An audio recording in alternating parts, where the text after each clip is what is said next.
If I had put in absolute, I can make that absolute. If you have an F key on any reference, hit F4, it makes that, $I, $4, okay? Or literally type $I, $4. It means when I copy that formula, nothing shifts. I want the other stuff to shift, because in the next row, I wanted to refer to 7N to 2500. This is the quick way of copying all the formula. Come to the right-hand lower southeast corner, double click. It copies and pastes the formula. And if there's a pattern, it also repeats that pattern, by the way, until it sees a blank cell to the left. As you can see, they are exactly the same now. Okay. So given this, you have a function in Excel that you can use anytime you want to calculate present value of a general set of cash flows. Don't you think that is useful?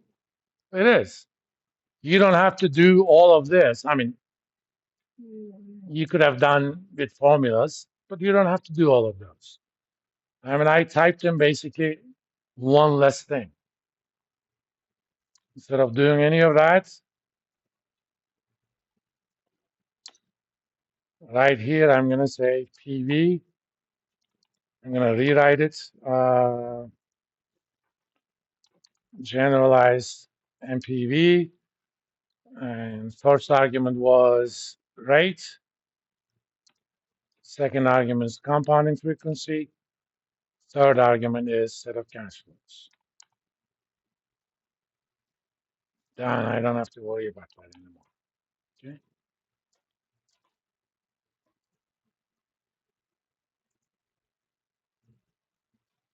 Of course, I don't need any of these. Delete. Shift cells.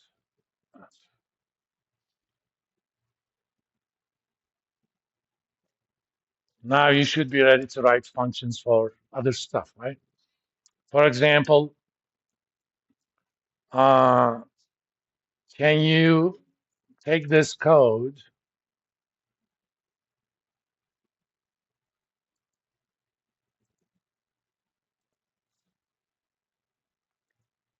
and do it in such a way that you calculate the future value? Okay.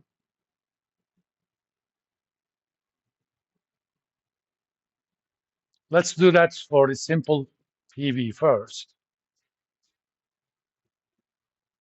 So I'm going to ask you, how do you think we should modify this? Simple FV, okay? I have the period rate, I have the cash amount, and I have IPay. So if I ask you if the interest rate is 1%, what is, and if you invest that at 1% for 20 months and you have $100 now, how much money you will have 20 months from now? That's what we mean by future value. Of course, we have an Excel function for that.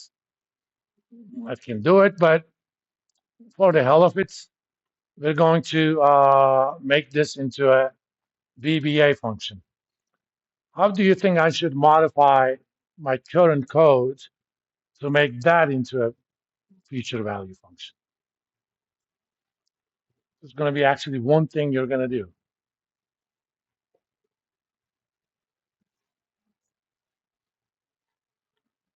How do you compound? Instead of dividing by 1 plus r raised to the power period, you multiply by that. So instead of divide, boom, done. Okay. I have a simple future value function. Now using that, I can calculate a generalized future value. So I'm going to show you how to modify this. Copy. I'm going to paste all of that. I'm going to call this generalized FTV, future time value, maybe. I don't know. The arguments are exactly the same. Oh, I need one more argument. Actually, I don't need one more argument. And I'm going to tell you why.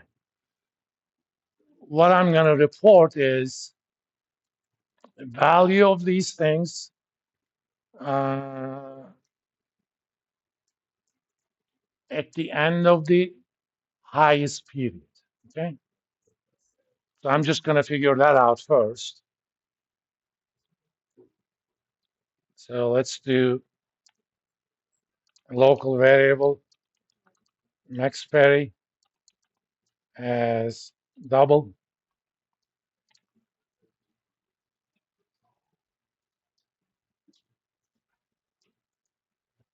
In this case, it's going to be 15, right? So I want to know the value of these cash flows at the end of year 15. I mean, I'm getting it at the end of year 2, or I mean, we could do conventions, but let's just stick to it. We get the monies at the end of the periods, and for the first one, I get it at the end of year 2. I'm going to invest that for 13 years. Okay. So I'm going to calculate the future value of that in 13 years. For the second one, I'm going to invest that for 8 years, so on and so forth. So those are the only modifications I need. We're almost out of time, but we have enough time to finish it. First, I need to figure out what is the max period. And here's what we're going to do.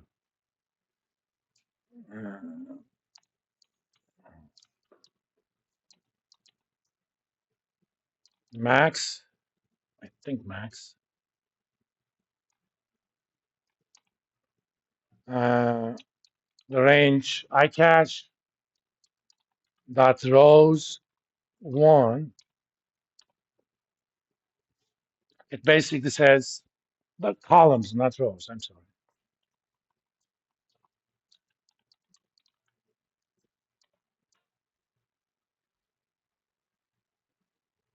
Go to the first row of that iCash, first column of the iCash, calculate the maximum value.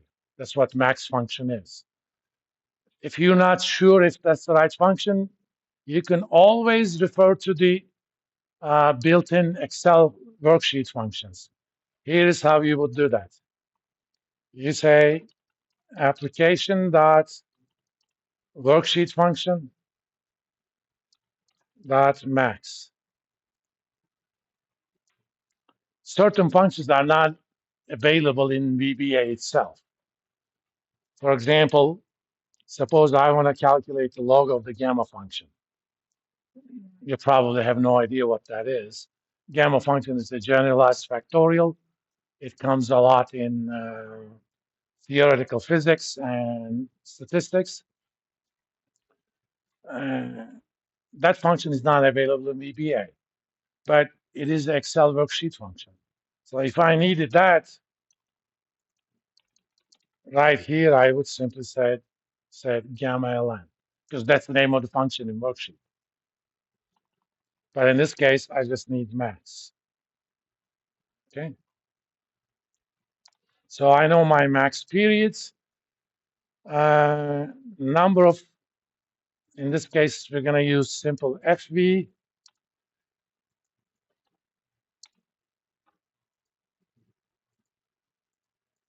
Come on, F. Yeah. But our J peri is not the period. It's the difference between max peri and the period. Of course, this is going to be generalized. Okay. I want to change everything that says NPV into FTV. I select it. Okay. Control H. That's a global find and replace. NPV, make anytime you see NPV, make that FTV. I want to be careful, and I'm going to match the case. Replace all. So I didn't even have to type all those FTVs. It could have been a case where you had 100 of them. If I'm not mistaken, we should be done. Okay. And let's first calculate this. Generalize FTV, interest rate, frequency, and cash flows. Oh, you see, I didn't correct this. Now it should be fine.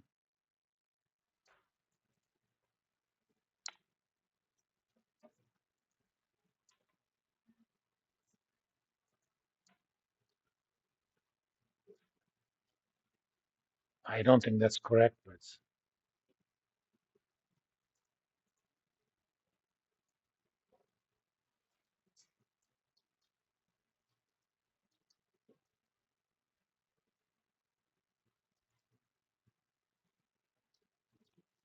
let's. I must have made a mistake somewhere.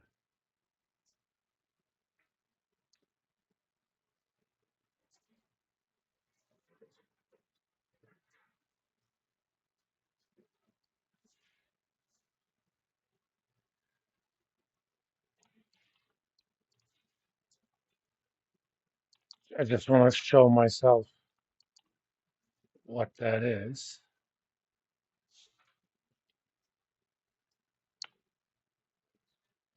Yeah, I think there's the problem with that max function. We'll figure that out.